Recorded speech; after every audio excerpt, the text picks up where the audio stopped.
Егер де сіздің мұрныңыз бітелетін болса, оны үй жағдайында емдеуге болады. Қыста көп кездесетін кесел мұрынның бітелуі ринит деп аталады. Ол мұрын қуысының шырышты қабатының қабынуынан болады. Ауруды мұрын қуысына түскен микробтар мен вирустар тудырады.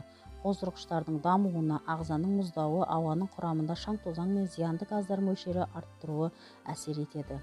Осындай ринитті үй жағдайында емдеу үшін бізге кәдімгі фурацилин керек. Бұл фурацилин кез келген дәріханаларда сатылады. 2 фурацилинді жақсылап ұнтақтап банкаға саламыз. 1 шай қасық ас содасын қосып, 1 шай қасық тұз қосамыз. Үстінен ыстық қайнап тұрған су құйып, 100 мг-дай жақсылап араластырамыз.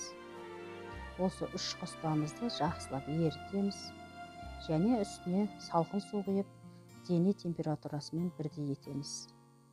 Осындай ринитті дер кезінде үйде емдеп тұрмасаңыз, мұрын бітеліп, әрі қарай мұрыннан ірің ағуы мүмкін.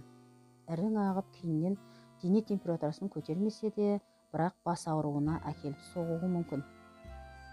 Осы ерітіндіміз дене температурасындай болған кезде, кукушка деп аталатын зондқа құйып, мұрнымызды шаямыз. Бұндай ерітіндімен мұрныңызды күніге 2 рет 1 апта бойына шайыңыз. Сізге осы ақпарат пайдасын тигізер деп ойлаймын.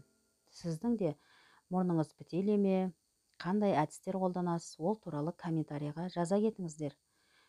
Егер де сізге ақпарат пайдалы болса, лайк басып, арнама жазылуды ұмытпаңыздар.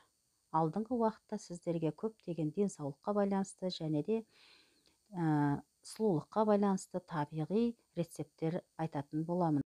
Әрқашан дендеріңіз сау болсын.